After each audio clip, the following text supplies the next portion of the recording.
Olá, seja muito bem-vindo ao Psicologia e Propósito. E no programa de hoje nós vamos falar sobre um assunto cada vez mais relevante no mundo dos esportes. O esporte e emoção, a psicologia como ferramenta de desempenho. A pressão por resultados, o medo de fracassar, a motivação e também a autoconfiança são fatores que impactam diretamente o desempenho de atletas, sejam eles profissionais ou amadores. Mas como a psicologia pode ajudar nesse processo? Para conversar sobre esse tema, hoje recebemos aqui o Pedro Reis. Ele é psicólogo do esporte que vai compartilhar com a gente a sua experiência no acompanhamento de atletas e as principais ferramentas utilizadas para promover o equilíbrio mental e também um alto rendimento. Seja muito bem-vindo, Pedro, ao Psicologia e Propósito. Muito obrigado, muito prazer. Obrigado pelo convite mais uma vez, uma honra estar aqui. Vai ser bem legal a gente debater um pouquinho, falar sobre saúde mental, né? Que hoje em dia a gente fala um pouquinho mais, né? Antigamente era visto um pouquinho com preconceito, né? As pessoas tinham um pouquinho de resistência, mas hoje a gente vê que é muito necessário, né? Não só no esporte, mas no nosso dia a dia, né? Pra gente que é profissional, para quem tem filhos, para quem não tem filhos, para todo mundo. Exatamente. Eu até me assustei um pouquinho quando eu entrei na faculdade. Entrei para fazer psicologia, mas quando chegou um professor e falou assim, olha, a psicologia tem 56 áreas de atuação. A gente ficou assim, ó, nossa, a gente tinha na ideia a psicologia como atendimento clínico, talvez um hospitalar. E aí a gente foi desmembrando isso e vendo que tem a psicologia do esporte e em todas as áreas, psicopedagogia, enfim. E a psicologia do esporte está ali dentro também. Confesso que é um assunto novo, assim, para mim, né? Mas conta um pouquinho pra gente da sua trajetória aí dentro da psicologia do esporte. Então, eu comecei também fazendo faculdade, né? E como todo mundo, a gente não espera muito da área da psicologia do esporte, porque não tem muita matéria, né? Nas faculdades, nos cursos. E aí eu comecei a buscar, né? Com o tempo, fui buscando quem era o psicólogo dos grandes times, dos pequenos times.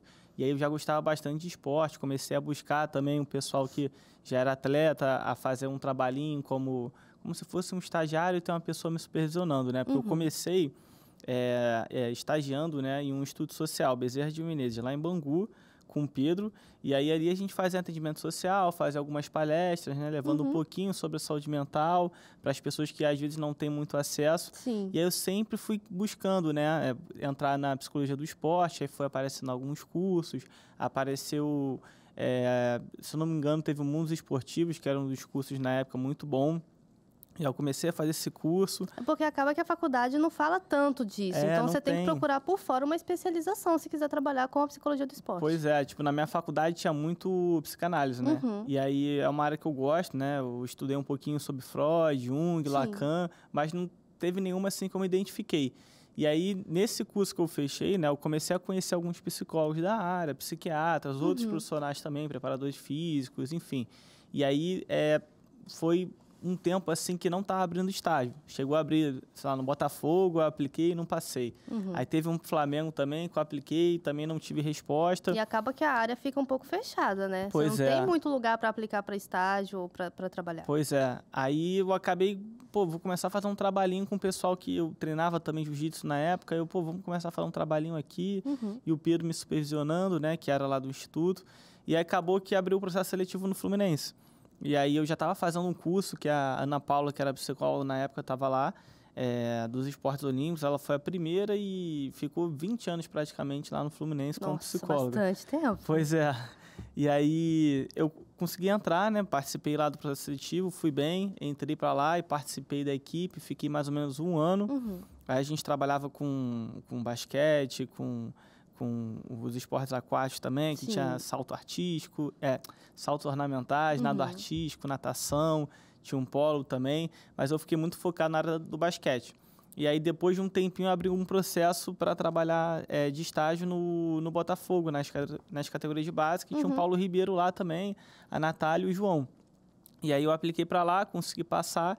E aí foi uma primeira experiência com futebol mesmo, né? Que você vê que é um espetáculo, né? Na época já era SAF, Botafogo.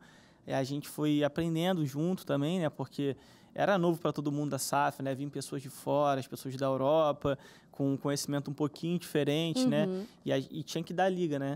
Então, eu fui aprendendo muito com o Paulo, com o pessoal que estava lá, e fiquei um tempo até me formar. E quando me formei, rolou essa efetivação, essa oportunidade de voltar para o Fluminense, nos esportes olímpicos, junto com a Paula. Sim, não só no futebol.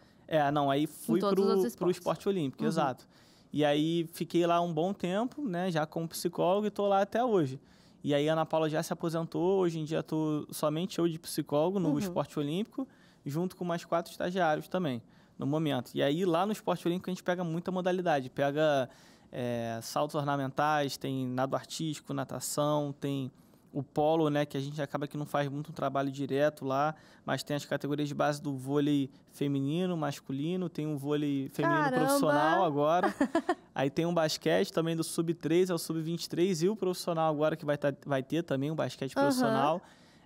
Já teve também atletas de tiro olímpico lá, que inclusive foram para as Olimpíadas, o Ricardo. Então, assim, lá foi muito tradicional. E só você de psicólogo, mais 4 estagiários? No momento, por enquanto. Para quantos atletas, mais ou menos? Nossa, caramba, mais de 600. Meu Deus. Gente. Tem que ir lá no RH para ver quantos tem. Acho que precisa dar um pulinho no RH e dar uma conversada. Manda episódio do podcast para eles darem uma pensada. Mas, assim, sou muito grato lá, é muito legal o trabalho, é bem organizado. É um clube muito conhecido, né? Por formar o ser humano antes do atleta, né? Sim. Não só lá no Enxerém, no futebol também tem a Emily, tem a Gabi, um pessoal lá muito bom também. E tem a gente lá no esporte olímpico. Sim. E também tem um pessoal no futsal, né?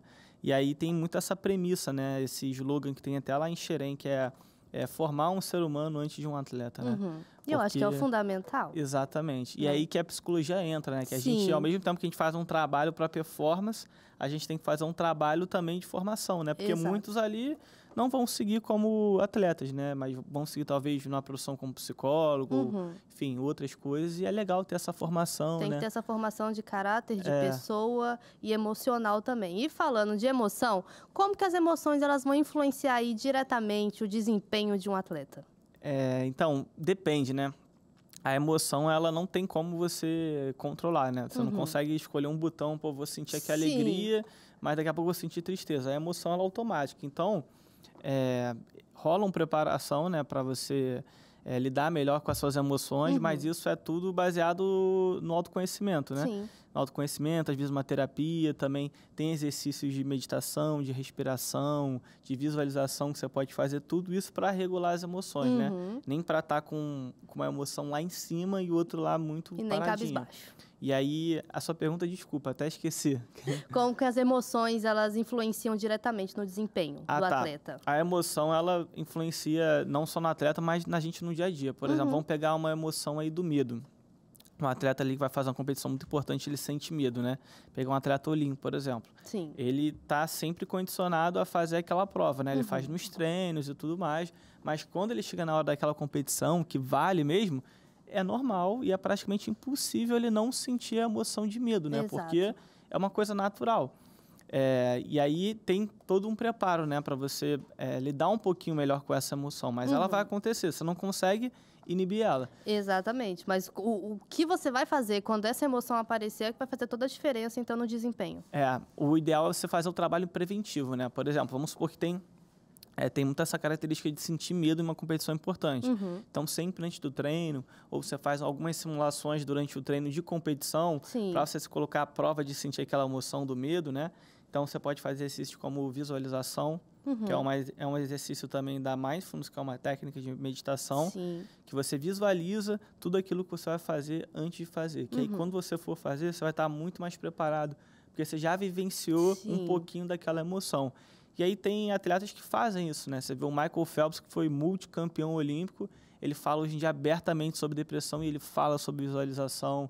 Você vê que ele tem todo um ritual também antes de entrar na água, ele se batia todo, sabe? Isso é uma forma dele ativar o corpo dele também. Sim. Também pode ser considerado um ponto de ancoragem, que o ponto de ancoragem é algo que te puxa para o momento presente, né? Porque vai acontecer, voltando lá nas emoções, né? Vai acontecer de você sentir o medo, às vezes sentir um pouco de raiva, um pouco de tristeza, um pouco de insegurança, mas você tem que ter alguma coisa que te coloque para o momento presente, né? Porque os pensamentos eles vão vir. Vai vir esse pensamento de medo e tudo mais, e aí vamos supor que o Michael Phelps utilizava na hora do balizamento, né? Que é antes dele entrar para nadar mesmo, que eles estão ali concentrando. Tem gente que coloca música e fica escutando, tem gente que gosta de conversar, tem outros que gostam de ir pro canto, meditar. Mas aí vem a importância do psicólogo, porque nem todo mundo vai conseguir descobrir o que ele gosta de fazer e o que vai acalmar ele antes de uma competição, por exemplo. Exato. Eu sou da área da TCC. Na TCC a gente trabalha bastante com treinos, né? Vamos treinar habilidades sociais, vamos treinar alguma coisa que vai te deixar mais calmo diante de um desafio e tudo mais. Talvez seria aí um modo de trabalhar com os atletas, um treino de algo que vai te controlar um pouco as suas emoções antes de um desafio. Isso. Eu também estudo muito a TCC, né? Eu uso muito a base da TCC também, junto com a psicologia positiva. Sim. E na TCC a gente percebe também que são muitas atividades que a gente faz também como se fosse, falam, um dever de casa, né? Mas não é um dever de casa. Na TCC tem as tarefinhas de casa também. E aí, mas é muito nisso do preventivo, né? Voltando lá para trás, você fazer um trabalho preventivo, você já está acompanhado ali de um psicólogo, uma psicóloga que te entenda, né? Porque a psicologia não é uma ciência exata, né? Cada um vai se comportar e vai performar de uma forma. Então, você fazendo esse trabalho preventivo, você se conhecendo melhor, você passando por essas emoções e vivenciando elas, né? Não negligenciando, que é botando para o lado, você vai conseguir lidar muito melhor com as emoções. Então, assim, não tem muito segredo. O segredo para você lidar com as emoções é você se permitir vivenciar elas. Encarar elas. Colocar para fora. O erro de muitas pessoas é acharem que elas não precisam viver aquilo para elas não se frustrarem. Mas eu acho que o importante é elas realmente viverem aquilo para saber como lidar com aquilo e a partir daí eu acho que ela consegue subir um degrauzinho ali na parte da psique dela, não sei. Mas ela vai saber lidar muito melhor com aquilo, mas ela precisa primeiro encarar aquilo e não fugir daquilo dali. Se você não colocar essa emoção para fora, né, se descarregar essa emoção de alguma forma, não vai ficar bem. Alguma hora o teu corpo vai ter que colocar para fora. Então, quando ele colocar para fora, é aí que acontece. Às vezes, uma crise de vômito, por exemplo, antes de uma competição, que acontece muito, ou uma crise de nervoso, ou uma crise de ansiedade. É porque aquela emoção está reprimida há tanto tempo que você não coloca para fora. Aí vai de N fatores, né? Pode ser o ambiente que você está, que é um ambiente que às vezes não permite você conversar, você, como posso dizer, você descarregar essa emoção, né? Ou pode ser também uma forma que você foi ensinado, né? Não sentir, por exemplo, medo, você não pode demonstrar medo. Você é um atleta e tal, mas você é um ser humano, você não é um robô. Sim. E aí é isso, eu acho que deu para responder. A gente deu um pouquinho de volta, mas deu para responder. Deu para responder. Mas e saber como realmente, talvez, dar uma segurada, porque aquele não é o momento de você expor todas as emoções que você está sentindo e esperar o momento certo. Eu te digo isso como exemplo. Eu já atendia uma menina, e ela estava fazendo patinação artística. Ela está com seus 9, 10 anos. E aí ela começou na patinação e tal, e começou aquele amor pelo esporte. E aí a gente começou a ver que, assim, às vezes já aconteceu dela cair antes mesmo, só no aquecimento, e ela explodia. Chorava e tudo mais. Eu falei, não, peraí. E eu não sou do esporte, tá, gente? Sou só da TCC, mas eu atendia ela. E eu falei, não, vamos aprender a lidar com as suas emoções. E ter um momento certo também de você poder colocar suas emoções para fora. A queda foi no aquecimento, ainda ia vir a prova ali, aquilo não ia te desclassificar. Passou, né? Passou aquele momento. Exatamente. E aí aconteceu de depois ela participar de uma competição. E quando eu vi, eu já não atendia mais ela, mas aí quando eu vi, ela tinha pegado a medalha de primeiro lugar. E aí eu mandei uma mensagem para a mãe dela, eu falei, pegou medalha? Ela falou, pegou. Laísa, na hora da prova, ela estava perfeita, maravilhosa, linda, fez a prova e tudo mais. Quando acabou a prova, ela foi pro canto e começou a chorar. Aí eu falei, não, tudo bem, alguma coisa a gente conseguiu. Ela devia estar, muito nervosa ali, segurando muito. Nervosa, mas ela conseguiu se segurar, controlou o que ela tinha que controlar, fez o que ela precisava fazer e no momento em que ela podia, e ela então sentou e liberou tudo que ela tinha que liberar. Choro, nervoso, tremor, tudo. Então, é importante conseguir segurar as emoções também, né? E liberar elas no momento que tiver que ser liberado, e não no momento em que vai te atrapalhar. O negócio é, cara, muito legal esse caso. Ela tem quantos anos? 9 para 10 anos. Pô, então, assim, é espetacular. Porque, por exemplo, a gente pega o caso da Simone Biles, a adulta, né? Pô, uma das melhores atletas de alta performance que já teve no mundo. E ela, talvez, no momento, ela não conseguiu... Não sei, a gente não sabe, né? Se ela estava realmente fazendo um trabalho ali. Eu acho que ela estava, mas ela não conseguiu, por exemplo, segurar. Então, eu acho que muitas vezes... a gente não tem como segurar, a gente é ser humano. Por exemplo, Sim. ela na prova principal olímpica, ela decidiu não competir porque ela não estava se sentindo bem. Uhum. É bizarro pensar isso, né? Porque é uma atleta que a gente olha e a gente pensa assim, cara, Sim. como é que ela vai sentir isso? Tipo, você vê até o Richarlison, por exemplo, que foi 9 da seleção, jogou a Copa do Mundo. Uhum. Ele depois falou abertamente que, tipo, ele achava que essas coisas de psicólogo, de terapia, não valia a pena. Hoje em dia ele fala, cara, me ajudou muito. Pô, passei por depressão, passei por um processo muito difícil. Uhum. Porque, assim, ela tem 9 anos, mas a gente pega, às vezes, um atleta de 20, 30 anos, ele tem toda uma pressão, né? Que às vezes não é nem a pressão externa, né? Que a pressão Sim. externa a gente não tem controle, a gente fala muito isso, né? A Exato. gente não tem controle, mas a interna, né? A autocobrança... Tenho que ser perfeito, eu tenho que conseguir, essa medalha tem que ser minha, pelo menos os 3 primeiros lugares tem que ser meu e tudo mais. E isso aí acho que acaba muito mais com a pessoa do que a pressão externa. Às vezes não tem ninguém falando com ela, você tem que conseguir, você tem que passar, você tem que ir bem. Mas ela tá ali. Mas ela mesma tá se cobrando. Não, precisa, tem que ganhar o primeiro lugar, segundo lugar não dá... Pô, tem que fazer gol nesse jogo, não dá mais para eu ficar perdendo gol, é complicado. Mas, assim, é legal esse caso, porque Sim. é legal que ela conseguiu descarregar depois, né? Mas, assim, será que ela conseguiu descarregar antes? Será que ela tinha momentos, assim, que ela conseguia descarregar essa emoção? Será que ela deixou tudo para cima da hora e conseguiu ali e depois... A gente sempre ia fazendo, né? Vamos fazer um relaxamento, come um chocolatezinho, sabe? Respira fundo, senta, olha o ambiente e tudo mais, justamente para ela aprender a lidar com tudo que ela estava passando, né? É um ambiente novo, um ambiente de competição e realmente ela tem também um pouco de autocobrança, eu tenho que ser perfeita, eu tenho que conseguir. E apesar de todo mundo ao redor dela falando, não, calma, se você não conseguir, você tenta de novo. Ela, não tem essa opção, eu tenho que conseguir. Então, assim, a autocobrança dela já era muito grande. Mas, e aí você estava falando também da Simone Biles, né? E ela decidiu não competir. Qual a importância, então, também do atleta reconhecer o seu limite, saber até onde ele pode ir e qual o momento que ele precisa realmente parar pelo bem da saúde mental dele? Pois é. E, assim, essa atitude que ela fez não foi... com certeza foi muito benéfica para ela. Eu acho que toda a equipe dela...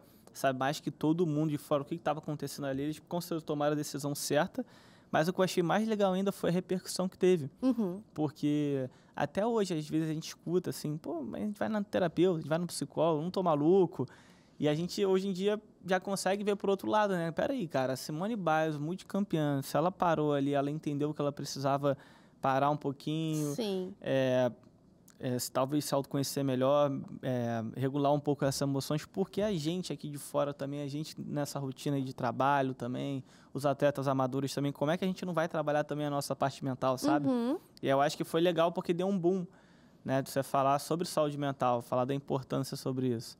Eu achei isso muito legal, assim, eu confesso que quando tem atletas assim, que engajam, né, que falam sobre saúde mental, né, ajuda muito o nosso trabalho, né? Que a gente não precisa explicar que o trabalho da psicologia é para potencializar, né? Acaba que fica muito mais fácil da gente fazer o nosso trabalho, né? Eu digo a gente, mas mais os psicólogos do esporte fazerem o trabalho deles, porque já tem uma ajuda aí na mídia, as pessoas já estão impulsionando isso e tudo mais. E em que momento, então, que a psicologia ela se torna necessária na carreira de um atleta?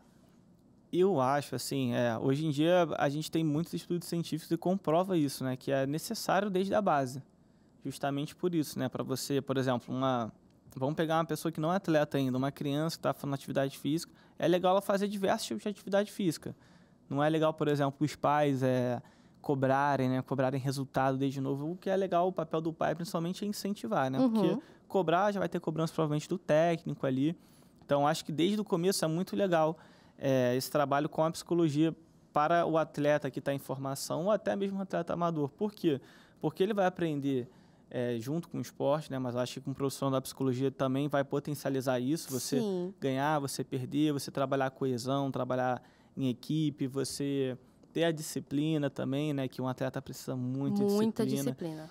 Você ser resiliente, você regular suas emoções, né? Você entender que vai acontecer de se frustrar, de você sentir raiva, sentir alegria, tristeza, mas que tudo isso faz parte. Uhum. E saber que aquilo dali é uma coisa que é para você se divertir, né? Principalmente quando você é pequeno, né? A gente pega, às vezes, aí eu acho que pode ter milhares ou milhões de atletas aí potenciais que desistiram cedo, às vezes porque teve muita cobrança ou porque não teve um suporte emocional, e né? não sabiam, não estavam preparados para lidar com isso tudo que estava vindo. Pois é, o que é normal, né? Porque a maioria não tem acesso a, por exemplo, uma equipe de psicologia, porque é um investimento, né? É um investimento para a instituição, é um investimento para o atleta, mas a maioria, por exemplo, tem acesso a um preparador físico, vamos supor, né? Numa instituição grande. E a gente vê a importância da preparação física, né? E hoje em dia a gente já vê a importância também da preparação técnica, que são os técnicos. E agora a preparação mental também, que geralmente são com os psicólogos. Então, esses 3 pilares, né? Que é a parte técnica, física e mental, desculpa. Eles são essenciais, então a gente fala muito, né, que é um tripé esportivo.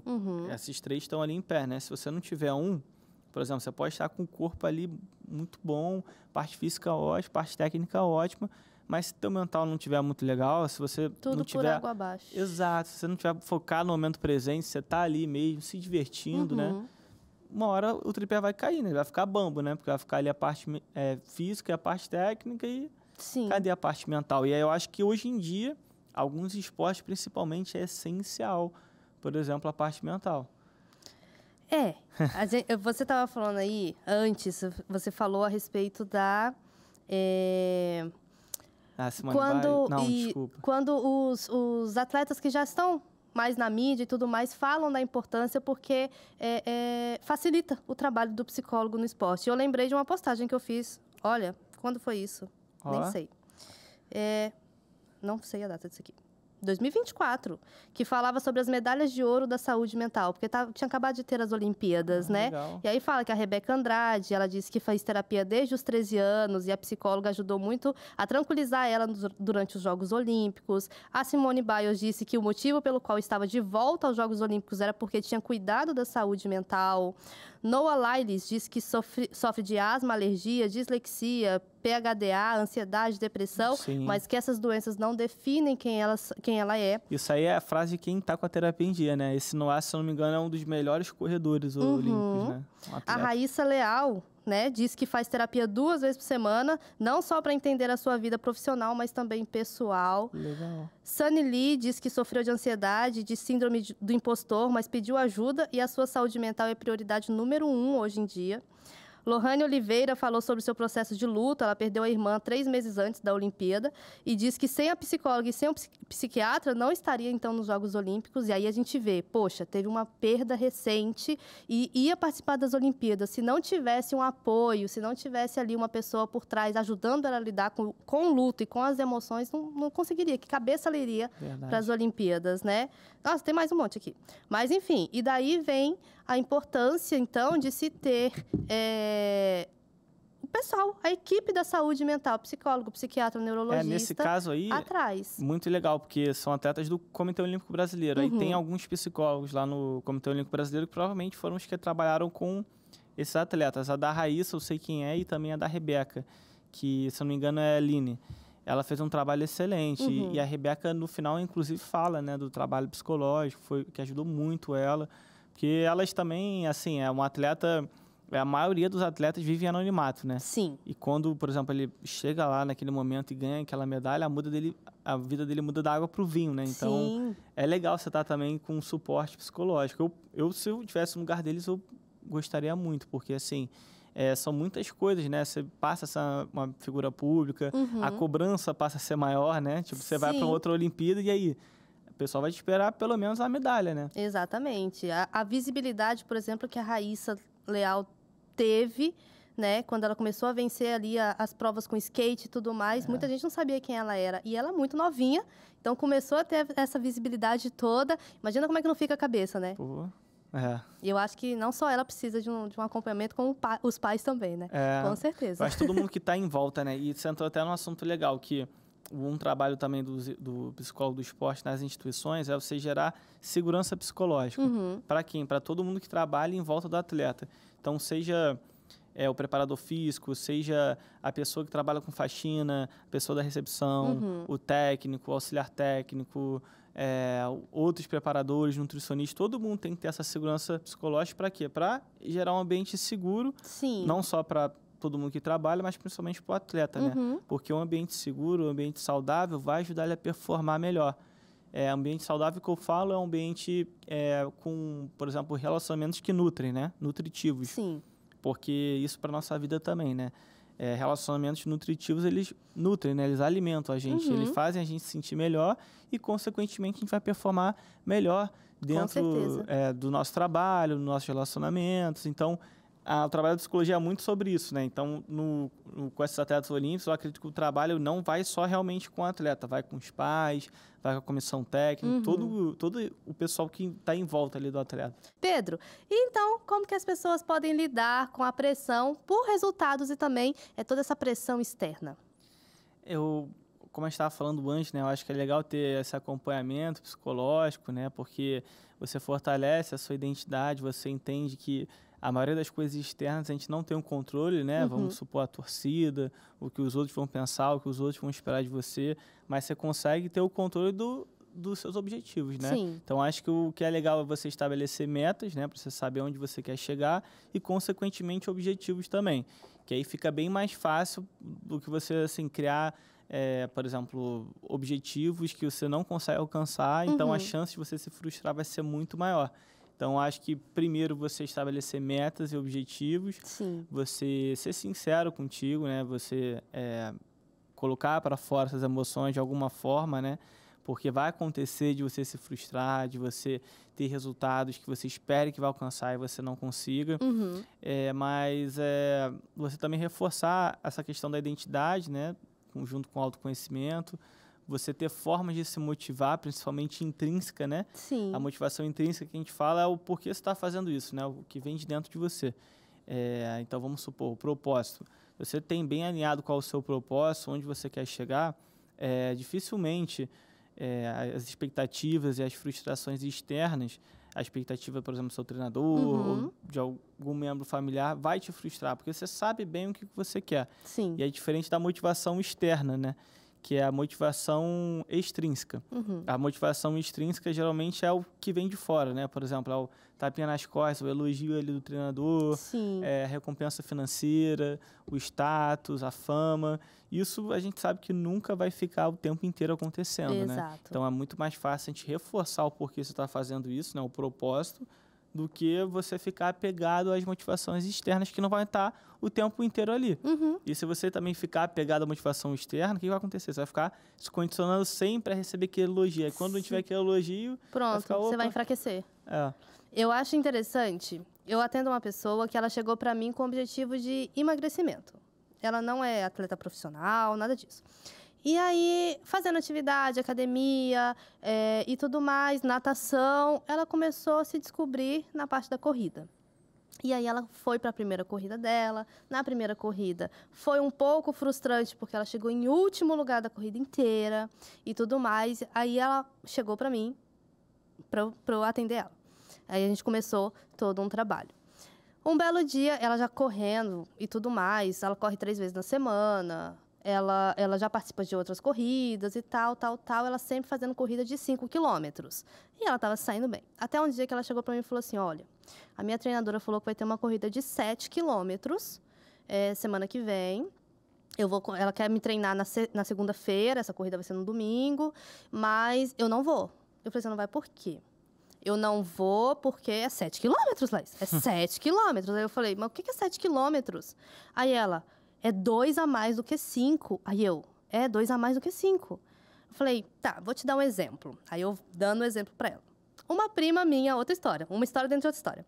Uma prima minha em Brasília começou a correr junto com um amigo nosso. Esse amigo nosso já corre há bastante tempo e tudo mais. E quando eu vi a postagem desse nosso amigo, eu morri de rir. Por quê? Foi a primeira corrida dela. Ela se inscreveu para a corrida de 5 quilômetros, mas ela não viu a placa da corrida de 5 e ela continuou correndo. Eu só lembro daquele filme do Forrest Gump.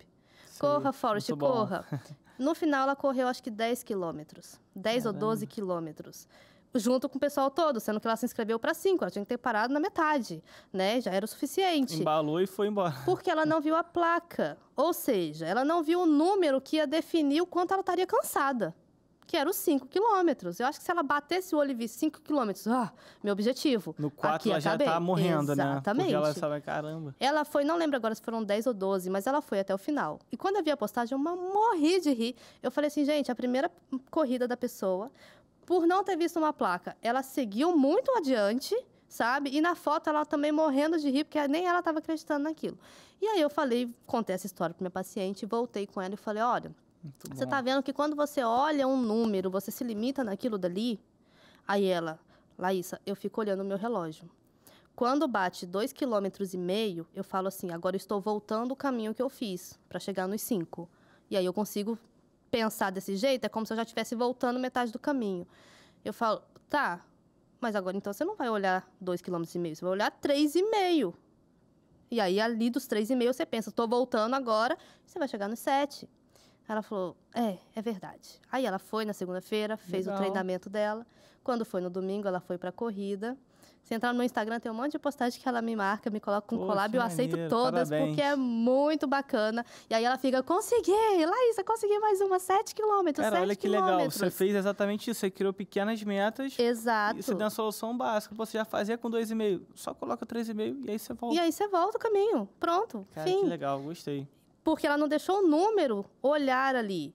E tem um propósito, que foi o que você estava falando, por trás disso tudo. O propósito por trás da corrida era o emagrecimento. E aí, cada corrida que ela pega a foto de 2 corridas anteriores e coloca a foto dessa corrida de agora, e ela vê uma diferença, aquilo motiva muito mais ela, não pela corrida, é um reforço mas positivo, é o propósito, né, que ela Legal. tem por detrás, que é o emagrecimento dela.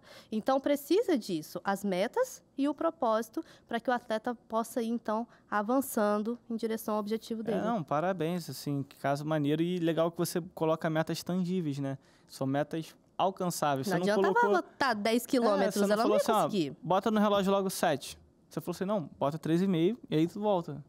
Que aí foi um pequeno passo, assim, é um exemplo básico, assim, para quem não consegue sair da cama, uma pessoa que tá em depressão profunda. Cara, você não vai falar assim, pô, acorda, faz um café e sai para correr 10 km. Não vai fluir. Você vai falar, ó, acorda e faz a sua cama. Primeira tarefa, só isso. Sim. Na semana seguinte, pô, tá fazendo sua cama, beleza. Agora você vai lá e faz um café. Uhum. Já no outro mês, você vai lá dar uma caminhada, Mas você vai comprar fruta. Mas é por isso que as pessoas, elas desistem do processo. Porque acaba que é um trabalho de formiguinha. Não é uma coisa, assim, grandiosa que você vai ver uma mudança muito brusca de uma semana para outra. É um trabalho de formiguinha. Pois é. Eu acho legal, depois que eu tô atendendo, assim, ó, 2, 3 anos a pessoa, e aí dá o aniversário da terapia, né? E é engraçado que aí as próprias pessoas falam assim, caramba, já tem 2 anos que a gente tá junto. Caramba. Eu falei, Mas eles lembram já. um dia que começou? Aí eu começo. Pô, que começou nem eu Como lembro. é que você começou? Nossa, eu cheguei aqui com isso, a demanda era essa, a gente já resolveu ela há muito tempo, já surgiram outras, a gente já está resolvendo, mas nossa, olha como é que eu estava no início, olha como é que eu estou agora. Mas é um trabalho de formiguinha, não dá para a gente ver essa mudança em 2 meses, mas em 2 anos a gente consegue, né? E a pessoa tem que ter paciência, porque é um processo. Perfeito. É um processo, mas ela precisa esperar e viver esse processo para ela realmente ver as mudanças. E com o atleta também não é diferente, né? Não, esse trabalho que você fez poderia ser facilmente com um atleta multicampeão, por exemplo. Porque, assim, claro que cada pessoa é de uma forma, né? Sim. Mas, assim, a técnica, ela é utilizada para todo mundo. Todo mundo é ser humano, todo mundo tem 2 braços, 2 pernas, né? Assim, a gente falando de um atleta que compita no Olímpico, por exemplo. Mas esse caso eu achei muito interessante. E tem alguns casos, assim, também de atletas que têm a dificuldade de fazer alguma coisa e com o tempo você vai estimulando ali até que ele vai lá e consegue. Sim. Bem legal mesmo. Lidando, então, com técnicas. Existe aí uma ansiedade pré-jogo, pré-competição? Tem alguma técnica que seria bacana de aplicar com as pessoas, com os atletas, para que ele possa administrar essa ansiedade? Tem a da visualização, que a gente citou anteriormente. Essa técnica é muito legal, ela é validada cientificamente, é bem boa. Tem as respirações também, tem diversos tipos de respiração, né? Tem, por exemplo, exercícios cognitivos também. Tem também uma forma clássica, que é a terapia, né? Não necessariamente antes de uma competição, mas você está ali semanalmente. Eu acho que isso aí já vai ajudar bastante na hora da competição. Sim. Acaba que eles lembram de tudo que foi trazido na terapia, né? A autofala também, por exemplo, você vê muito no tênis, né? Você vê que É uma das coisas que os treinadores não gostam de jeito nenhum, é quando os atletas ficam se xingando, quando erram, porque a autofala tem um poder, né? Sim. Então, você falar coisas positivas, falar que vai conseguir, que você está treinado e tudo mais.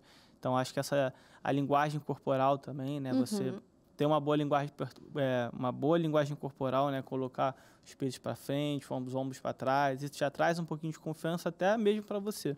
Sim. Enfim, tem N coisas assim que a gente poderia colocar, né? Fatores motivacionais, mas eu gosto mais desse trabalho rotineiro preventivo, né? Que aí, consequentemente, você fazendo durante a semana essas atividades, né, que reforcem a sua confiança, te motivem, consequentemente, você vai chegar lá no campeonato muito mais preparado. Sim. Eu não gosto muito de nada que é a curto prazo, porque para mim, assim, não tem como dar certo. Tipo, eu acho que quando a gente vai fazendo a longo prazo, chega um momento que isso se torna automático. Automático, E se tornando automático, tira aquela pressão de, peraí, deixa eu fazer uma respiração aqui, porque eu vou começar o jogo daqui a pouco, eu vou ficar nervoso. Então, eu vou sentar aqui e vou fazer a respiração. Tira essa cobrança e tira todo esse nervosismo, porque automaticamente ela já está fazendo a respiração para se acalmar e não fica naquilo. Ai, meu Deus, será que a respiração vai realmente me ajudar a me acalmar aqui nesse momento? Então, a longo prazo, isso se torna automático na hora que você precisa realmente usar aquilo. Perfeito. E o que acontece quando a emoção ela domina, então ela vai atrapalhar o rendimento? Eu acho que o primeiro passo é você aceitar, né? Por exemplo, vamos pegar um caso aí, uma emoção de nervosismo, né? Você está nervoso antes da competição e você vomita. Primeira coisa, você é realmente colocar para fora, você vomitar e depois que vomitar, você entender que passou, que você está ali no momento presente, né? E a gente gosta muito de falar coisas básicas, né? Como, tipo, sente teu pé no chão, sente a sua respiração. Por quê? Eu queria até voltar lá naquele caso que você citou da menina, foi dessa menina da patinação e teve também a da corrida. Isso. O que acontece? Tem a ansiedade ruim, né? Que é quando a gente está pensando em coisas lá de trás. Por exemplo, aconteceu há uma semana atrás, há um dia atrás, ou uma hora atrás, a gente não tem mais como controlar, já foi, né? A gente pode pegar aquilo ali e trazer como aprendizado. Sim. Mas eu ficar remoendo aquilo não vai tirar a minha atenção do momento presente, né? Eu vou ficar, vamos supor, 50% com a atenção nisso, que eu estou pensando lá atrás, e 50% com a atenção aqui presente. Então, a chance de dar errado é muito maior, né? E é a mesma coisa para o futuro, por exemplo. A menina aí da corrida, né? Ela estava mega ansiosa porque ela já achava que não ia conseguir, que ia ser muito difícil. Sim. E aí ela estava já sofrendo por antecipação, né? Que é a clássica ansiedade, né? Exatamente. Ela estava pensando lá na frente, achando que não ia conseguir, pensando negativo. Até que você deu uma tarefa bem básica, ela viu que dava para fazer, né? Ela provavelmente conseguiu fazer isso nos treinos dela e ficou mais confiante. Provavelmente ela tirou esse piano das costas, né? E aí, vamos lá. E chegou no dia, você vai... Vamos supor que chegue essa emoção negativa, né? De tipo, caraca, será que eu não vou conseguir? Esse medo, né? Às vezes a perna dá uma travada, você começa a suar. Sim. E aí a estratégia é essa, você se colocar no momento presente, você reforçar, poxa, eu estou treinando, eu fiz agora semana passada, eu corri os 7 km, foi de boa, tive o suporte do meu psicólogo, estou treinando parte física, vai dar tudo certo, eu estou confiante, eu consigo, eu posso. E aí você respira, sente teus pés no chão, sente que você está ali e vai. Entendeu? Claro, se acontecer isso de vomitar, uma crise forte de ansiedade, você tem que também se permitir sentir isso. Porque se você jogar ali para baixo o travesseiro é pior, né? Porque uma hora vai sair. E a gente não quer também que saia ali na hora da competição. Então, se puder realmente ter esse descarrego emocional antes, melhor ainda. Bem melhor. Eu sempre falo que os mineiros, eu falo isso porque o meu pai é mineiro, a família por parte de pai é mineiro, a gente fala que os mineiros, eles vão acumulando, né? Vão acumulando. Mas na hora que explode, aí explode tudo de uma vez. É como se fosse um balde que vai enchendo. E uma hora, uma mínima gotinha vai explodir isso. Mas não é muito melhor você jogar água fora toda vez que cai um pouco de água dentro do balde? Pois é. É literalmente isso. Então, é realmente... Tem um problema? Resolve o problema. Tem uma ansiedade? Resolve a ansiedade. Tem um nervosismo? Resolve esse nervosismo na hora. Não deixa para depois, Não deixa para depois, no horário da competição, no horário do jogo, porque isso vai trazer prejuízo. E como que a inteligência emocional, ela pode, então, impactar a convivência nos grupos esportivos?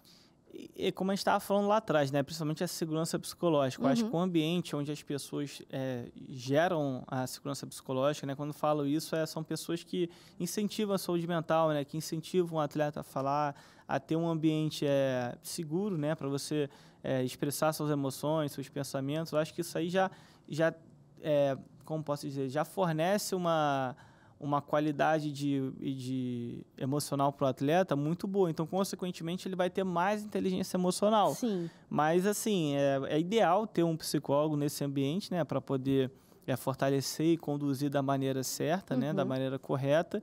E, assim, a inteligência emocional, ela é um pouco relativa, né? Porque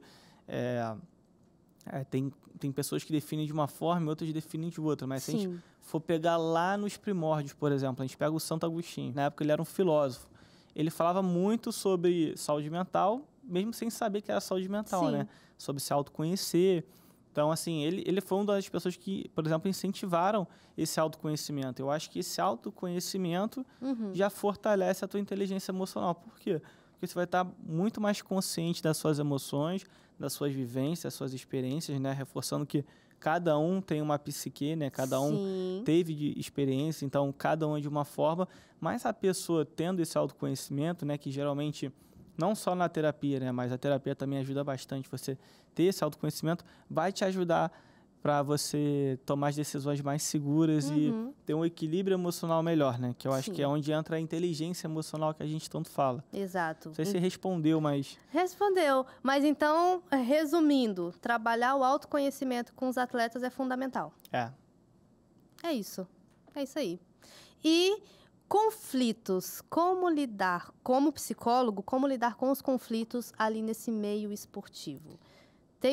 O atleta pode chegar com conflitos pessoais e ele, por um momento, ele vai precisar deixar isso de lado, de fora, para se dedicar àquilo dali que ele está fazendo. Podem ter conflitos ali dentro, entre os atletas. Como que gerencia tudo isso? Olha, são N tipos de conflitos, né? Mas vamos pegar, por exemplo, conflitos entre atletas. Você geralmente vai resolver no coletivo, né? Vamos supor, tá tendo problema de coesão ali, não tá dando certo. E acontece muito dessas demandas, às vezes, virem do treinador, ou vir de um diretor, de um preparador físico, de uma nutricionista, do médico, qualquer pessoa que está ali no escopo da comissão técnica, né? E aí a gente precisa intervir, né? Geralmente, por exemplo, a gente faz atividades, se tiver um auditório ótimo, se não tiver um auditório, faz às vezes na beira de uma quadra, numa arquibancada, num local mais reservado com a equipe. E aí esses atendimentos, né, em conjunto, essas intervenções, né, que muitos chamam de dinâmicas, elas têm esse objetivo de você trabalhar com o coletivo. E aí tem N demandas, né? Pode ser comunicação, uma coesão, alguma coisa está acontecendo. Mas o objetivo é fazer eles trabalharem em grupo. Exato. E você vai estar ali para você intermediar isso, como psicólogo, né? Claro. E não necessariamente vai ser um trabalho de um dia, né? Pode ser que seja uma vez por semana, 2 vezes por semana. Já aconteceu comigo, por exemplo, de ser 3 vezes por semana com uma equipe, porque era uma demanda extremamente necessária.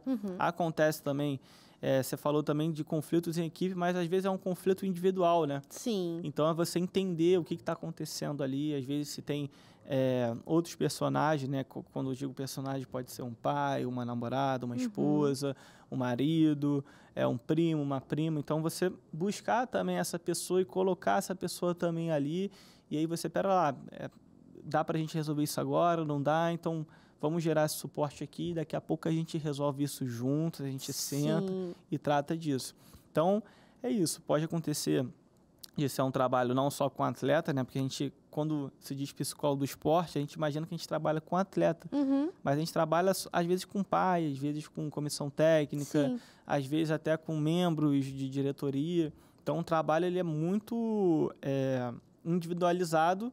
Para cada um. Para cada um, exato. Mas quando é no coletivo, aí a gente consegue trabalhar juntando todo mundo, né? Geralmente sem comissão técnica, né? Quando é com a equipe em si, o ideal é só você e a equipe. Mas se é também precisando da comissão técnica, aí tem trabalhos também que você junta todo mundo. E aí, quando você falou para mim no início que é você e mais 4 estagiários para, em média, 600 pessoas, são 600 atletas ou 600 já é todo mundo, toda a equipe? Eu tava, assim, eu acho que é contando todo mundo. Mas não são todas as modalidades que a gente está trabalhando.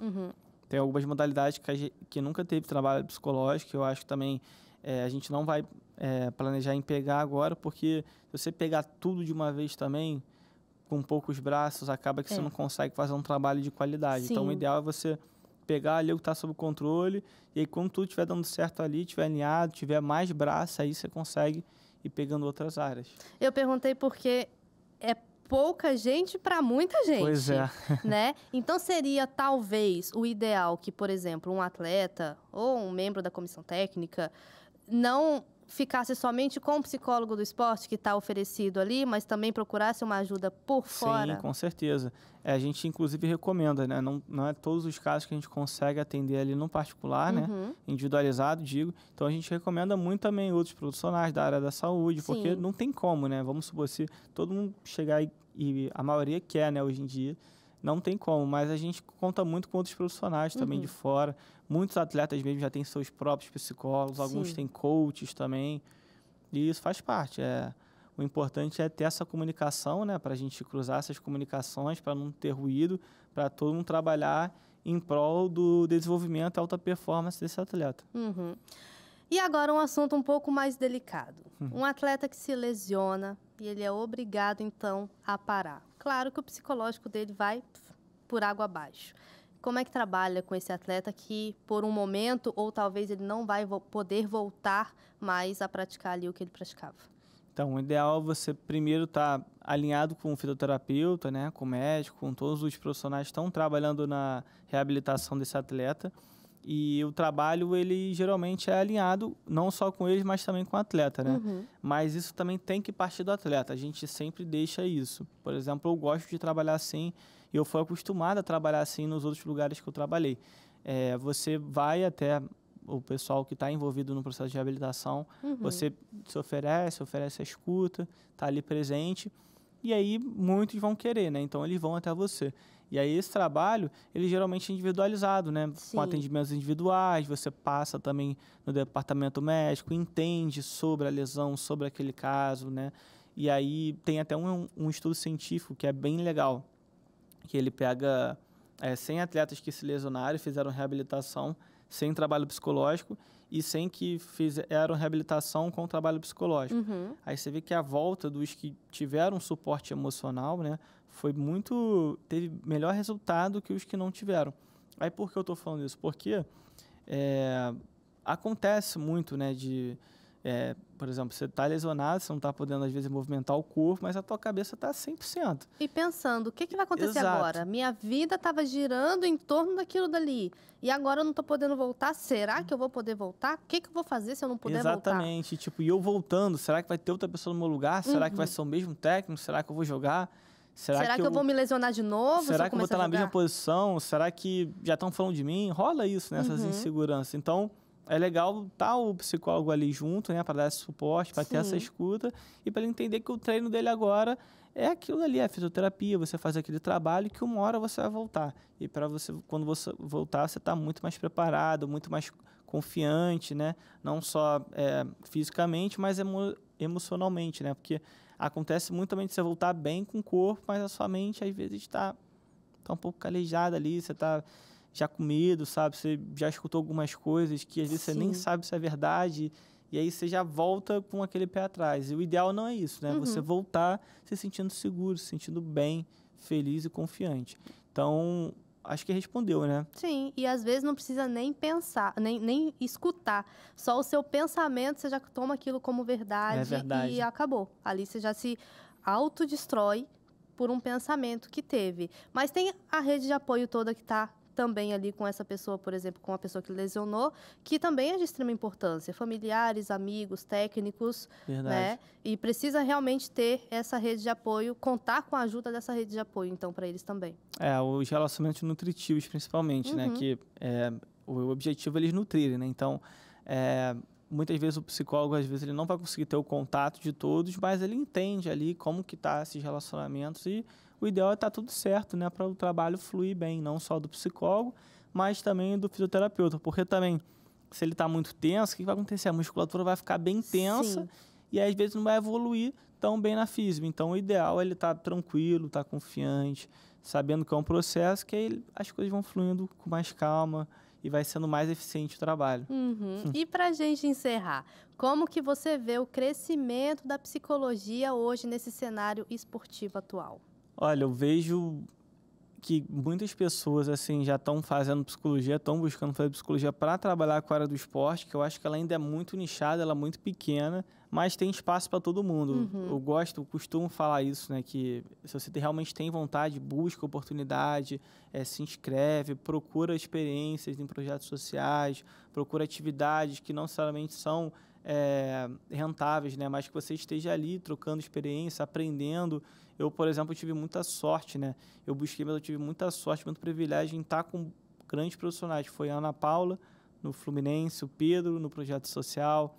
Teve o Pedro também do Fluminense, Pedro Cardoso, que estava também junto com a gente uma época. Teve o Paulo Ribeiro, o João, a Nath lá no Botafogo, o Matheus, inclusive, que esteve aqui, que eu vi. Tem um pessoal lá no Fluminense também, a Emily, que é uma referência assim, da psicologia positiva, que hoje eu estou estudando bastante sobre isso. Sim. E estou gostando muito, que inclusive você fala muito que é sobre potencializar o ser humano, né? Que eu acho que essa palavra gera uma sensação boa, né? De você gerar o bem-estar, que é o objetivo da psicologia, né? Exato. Se a gente for pegar lá atrás, a psicologia começou com esse objetivo de gerar o bem-estar, né? Só que com o tempo, né, ela foi ligada muito ao adoecimento, né? Com as guerras, né? Você vendo quando voltavam os soldados ou com as famílias que perdiam membros ou perdiam a casa. E a psicologia começou a trabalhar muito no adoecimento. Mas a psicologia, na essência, ela é ligada ao bem-estar. Ela é ligada a potencializar. Porque seres humanos felizes, eles vão performar melhor, vão produzir melhor. Com certeza. Então, assim, estou vendo que está rolando esse crescimento, principalmente dos atletas que falam sobre, que é muito importante mesmo, porque a maioria das pessoas não tem acesso ao quão é importante a psicologia. Então, quando uma pessoa que você vê que o cara ganha milhões, o cara tem fama, o cara tem tudo, passa por experiências negativas, por emoções negativas, você sabe que você é um ser humano como ele. Então, faz parte, está tudo bem você procurar psicologia, você procurar mais conhecimento. Então, acredito que tende a melhorar cada vez mais. Eu acho que tende a ter novas abordagens também. Acho que a gente está sempre aprendendo com a psicologia, isso que é legal, que tem... Todos os dias. A gente termina a faculdade, faz pós-graduação, mas a gente nunca para de aprender com a psicologia. Pois é, e porque o mundo ele vai mudando, né? Então a psicologia vai mudando também, porque a psicologia é muito sobre como que é o nosso comportamento humano. Exato. Então, se, por exemplo, antigamente não tinha rede social, hoje em dia tem rede social, o comportamento muda completamente. Nosso hoje em dia já é totalmente diferente de 30 anos atrás. Então, acho que isso que é legal, que a psicologia, para mim, vai ser um estudo eterno, sempre vai ter experiência e acredito que vai crescer muito mais e eu sou muito honrado e privilegiado em estar fazendo parte disso. E espero estar aqui outras vezes. Obrigado mais uma vez. Muito obrigada pela sua presença, Nada. Pedro. Olha, o assunto de hoje foi ótimo. Pedro, deixa pra gente suas redes sociais, pessoal poder seguir você, ver o seu trabalho, conhecer um pouco mais sobre a psicologia do esporte, que ainda não é tão conhecida, mas está ganhando um espaço bem grande aí com o pessoal. Pô, legal, obrigado.